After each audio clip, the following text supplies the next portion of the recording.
One Take Wine, we're back. Here we are, mid-June. It's a Saturday. I've had a great week of fine weather. We had a wine tasting not so long ago. The wine group, which I'll talk a little bit about because there's a couple wines I want to mention just because especially one of them is kind of crazy and rare and stupendously good. But I've got a two for today, so why don't we start there? What do we got in the glass? Let's start with a white.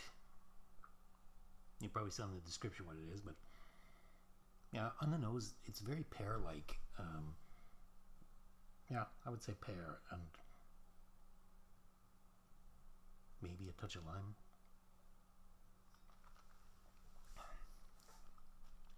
Yeah, very, very, very fresh and citrusy. Almost like that green melon type of. But there's a lot of fruit in this. It's very light. It has quite a massive presence up front, but then it sort of tapers off very quickly. Not really any length to speak of, which is sad. Because there's a purity to this that I quite like. And a sort of a herbal bitterness that is not everybody's cup of tea, but for me, I like these because I find them kind of refreshing in that sense. But it's too light. Anyway, it's a 2015 Brokenwood ILR Reserve Hunter Valley Semillon. I got into a kick of Hunter Valley Semillon some years ago. My impression was always they were a little bit richer, rather than so finessey. This is 11% alcohol. I mean, it's very light. I thought they'd be. I thought it was going to be a little rounder, a little riper, a little more advanced. So I guess with some age, I mean, maybe it needs some more time in the bottle. Yeah, I can see that happening, and some sort of secondary flavors developing, and it's very nice right now. But what strikes me a little bit is that. And this is just my impression. So, yeah, but it reminds me of Riesling. Maybe not so much in the taste, but certainly in the mouthfeel and in the attack and in the finish. Although I think in the finish of a Riesling you get more length, a decent one anyway. And in that case, would I rather drink this or would I rather drink a Riesling? I don't know. I'm thinking right now Riesling. So is it a rebuy? Probably not. Am I glad I bought it? Yeah. I mean, it's nice to try. And Semillon is not something I drink a lot of. So maybe it's just me being very, naive and inexperienced with it. At the same time,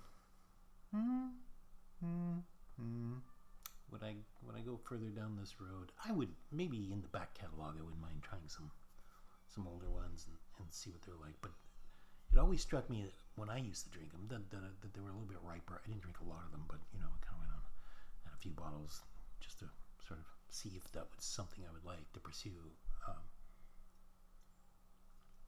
I also remember they made a big thing in Decanter about it.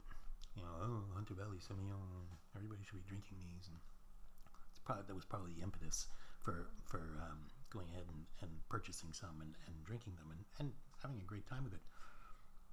And I know that Brokenwood is very good at this kind of thing, but this is strangely unmoving. So I'm going to leave it, and let's move on to the next one. A red. You probably can't see it. I don't know if you can or not. But it's still a fairly dark red. Maybe a tad breaking. Big nose, huh? Big burgundy nose. A very lusciously musky nose. Ugh. You could sit there with that glass under your nose all day.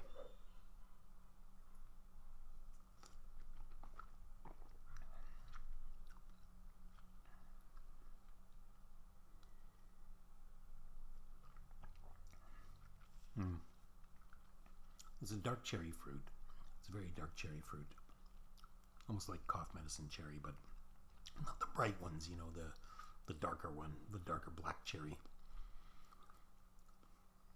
It's very tannic, very tannic, and it doesn't have the ease that it has in the nose. In the nose, it has this ease, that this comfort with itself. That's very classy and lifts itself. And here, I think it's becoming a little bit overwhelmed by its tannic underpinning. It could be the vintage. I don't know. But we have a Nuits Saint-Georges Premier Cru Boudots from Dominique Mugneret, and I just read up just before I popped this video in, or turned the camera on, and Dominique Mugneret apparently, if you go according to Clive Coates, with his father, they were doing métayage, farming for Ligier Belair, for the Richebourg and the Nuits Saint-Georges, Le Saint-Georges, which would mean that would have been for Thibault Ligier Belair or Xavier Ligier Belair before that. As far as I know, I'm just no expert on this kind of thing. So anyway, when I saw this bottle, and it was, nobody really wanted it at auction, so of course I picked these things up. First of all, because Boudots, pretty close to the promised land in Vaughan. That's number one.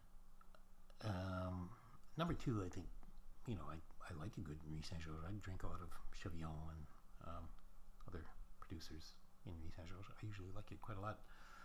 And then a new producer, so why not, give it a shot. Also like the label a lot. I think it's quite an elegant label. I don't know why. Yeah, maybe it's just my tacky Canadian eye.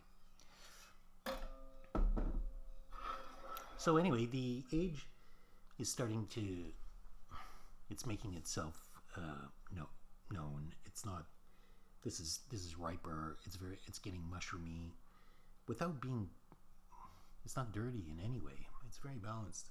And especially on the nose, it's got this lovely, it's a lovely sort of ripeness to the fruit, but also a funky mushroom, lovely mushroom scent. A bit of spice, all of the things that you kind of want out of a darker side of maybe even a Vaughan. But on the palate, very definitely, all of a sudden you're kind of like, whoa. It's the tannin, sort of the tannin, which should be the bottom of the iceberg. If you got an iceberg and then you got a ton of it down under the water. Here, I think a little bit too much of it is above water. You're getting too much of the iceberg. What a stupid description that was. But if you understand what I'm trying to say, it's a little overwhelmed by its tannin. Still, I quite enjoy the perfume. It's a lovely Saturday afternoon drink. It's nothing I would ever pursue again, but delicious nonetheless. Lovely legs, a lovely bit of, burgundy style, and I wouldn't save these. I wouldn't buy any more, but fantastic. All right, so the tasting that we had a couple of days ago. It's a group. There's a group of people that I join every once in a while. They were nice enough to invite me, and they invited me again this time. So I went, and there was 13 wines, and there's a couple that I would like to. There was 4 champagnes. There were 4 white wines, and then 5 red wines. In the champagnes, there was some discussion around, not some discussion, it was only me who had a little bit of a problem trying to put my finger on this what's it called, Villamar, Cœur de Cuvée. I really don't understand that wine. Everybody loved it. I thought it was unwieldy and a little bit sweet, but maybe it's just multi-dimensional and my palate's not sophisticated enough for that. I don't know. Whatever. I'm glad to have tried it, and it was really generous to have opened it and had some Parma ham and then this very sweet lemon thing, and then it was kind of a little bit all over the place, and I scored it quite low, and I probably deserved better than what I gave it, to be honest. That I'll say. We started with a David Le Clapard L'Aphrodisiaque, which I liked a lot. It felt advanced, and it felt a little bit mushroomy or sherry-like. So for me, a very Solera type of feel to it. And I like the thematics of starting with something called L'Aphrodisiaque. How will it end? Yeah, hopefully with the explosion we're all waiting for.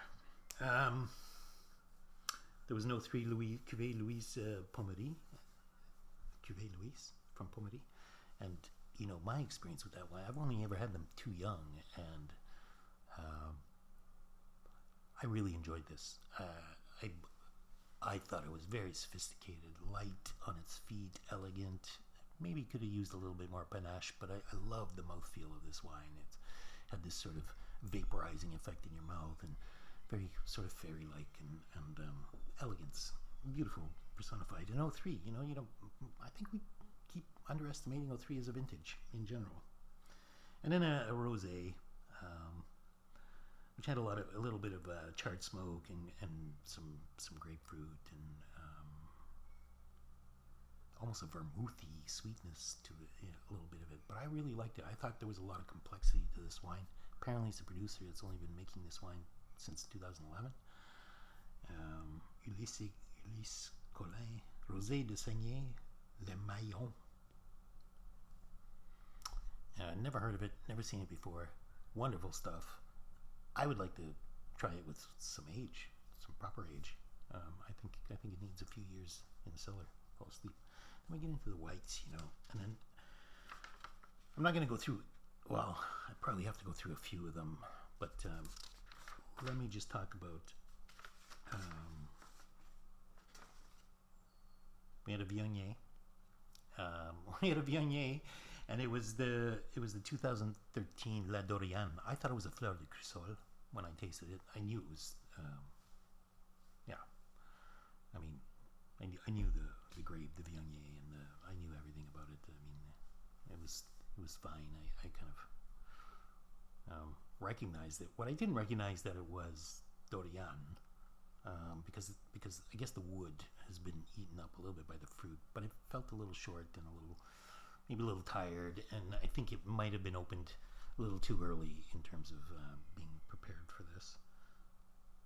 Not a bad wine, but the finish is short, and it's probably best drunk young if you like that.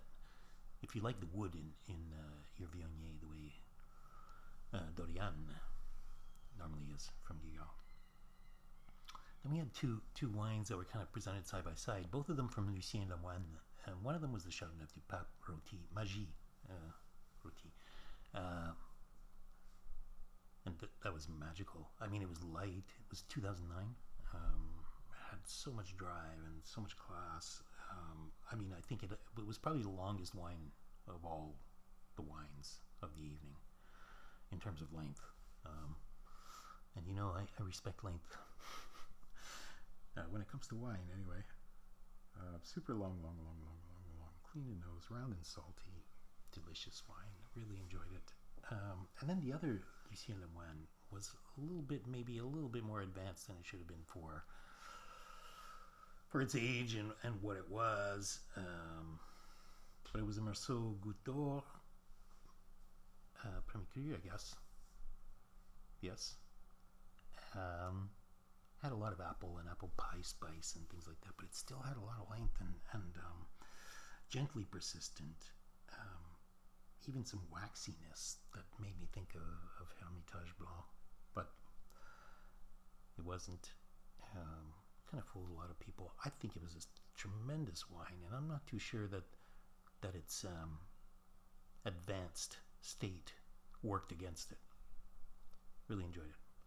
But the real white wine treasure that we had, was something super special, and it was this. I gotta get this right. Yeah. It was okay.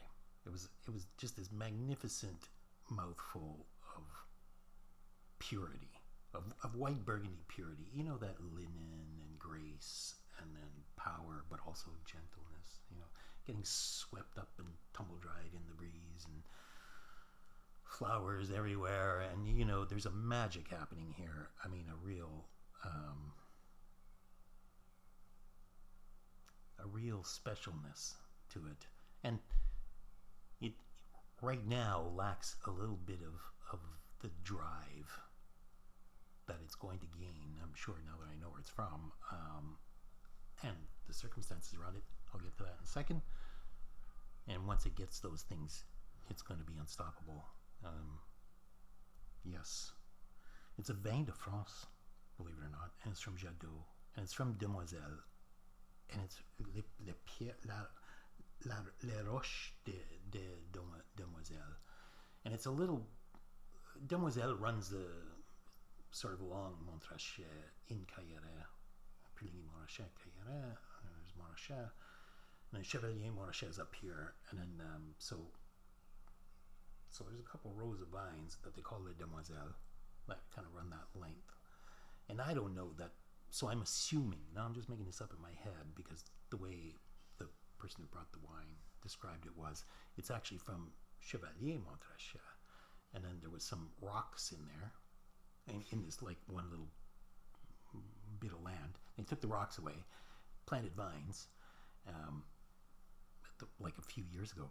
I mean, 3, 4, 5 years ago, something like that.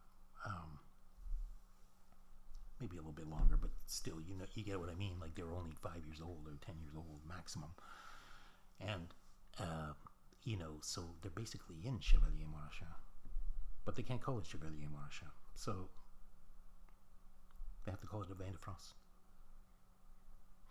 It's from Jadot, and I can't remember who the other producer. They both have a little bit of this space, and I guess they're both making it. I don't know.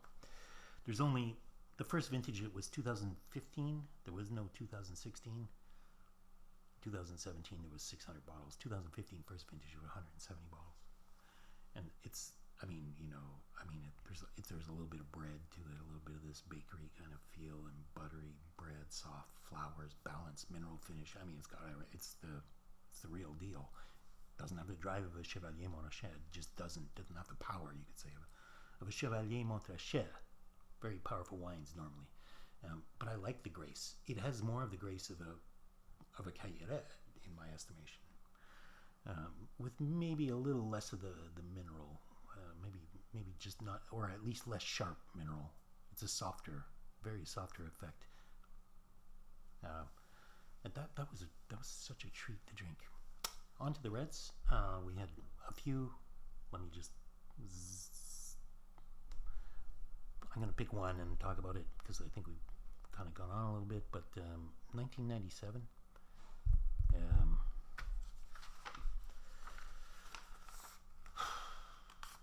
Montebello.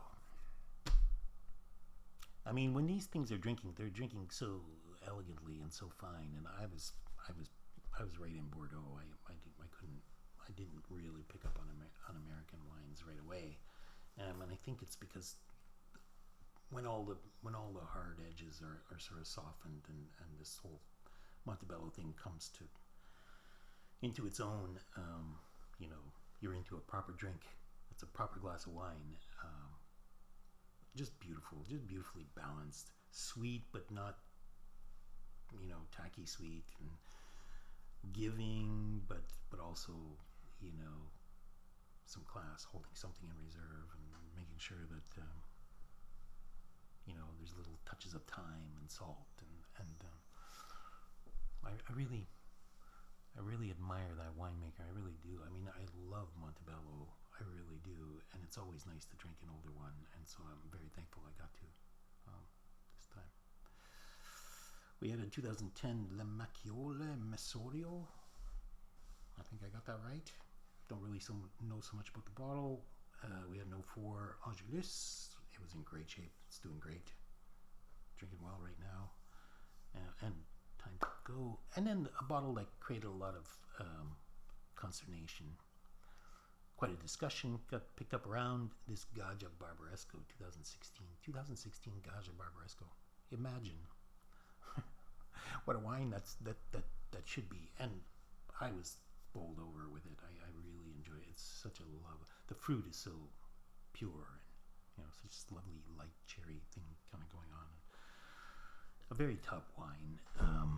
Just in its presence, you're in the presence of something special. Maybe not greatness, but something special. It's both light on its feet and serious. You have to pay some attention. There's a tiny bit of mushroom, but the conversation turned to whether it was corked or not. Might have been. To my mind, it was not, or if it was very, very slight. I didn't pick it up on the nose. I mean, after we'd had the conversation, I started thinking maybe I could detect a little bit on the palate, but my experience with cork is it steals all the energy from the wine, and this wine was lacking no energy. But as someone better, a much better taster than I put it, it could be so that the wine is just so great that a little bit of cork's not really going to make any difference because it overcomes it. I actually buy that. I buy that explanation because it's still quite young. I mean, if it was older, maybe and if it had been open a little longer, maybe had I had a chance to develop, the cork might have taken over the wine a little bit. Yeah, but otherwise, I still liked it. I'd drink it again. And then we had Madonna del Piano, 2005, Super Tuscan. It's a Brunello. And it was very, very, very tannic. I mean, overwhelmingly tannic to the point where I had a little bit of a problem tasting it and appreciating it as much as others might have, and it probably deserved better. I don't know. It felt a little bit advanced, and there maybe some Brett. It felt quite horse poopy and bready, and cellar stank kind of hanging over it. It wouldn't blow off. So, yeah, I had it more as an unripe vintage of Bordeaux than a Brunello. But yeah, I totally bought it when I saw it. Yeah, of course, with the tannin, makes a lot of sense. Okay, well, that was it. I just wanted to kind of go over those wines because, I mean, wow, great company. All these people so generous coming with these wines, and it's a chance to get in a condensed sort of setting to try a lot of different wines and to really get a chance to discuss them with people and see how other people experience wines. It's kind of interesting. So that's it for this time. I don't know when we'll be back, but it's midsummer's coming up, so I don't know if there's going to be any wine, like it will be in my case, but at some point, hopefully I'll do another one, and when I do, we'll see you there.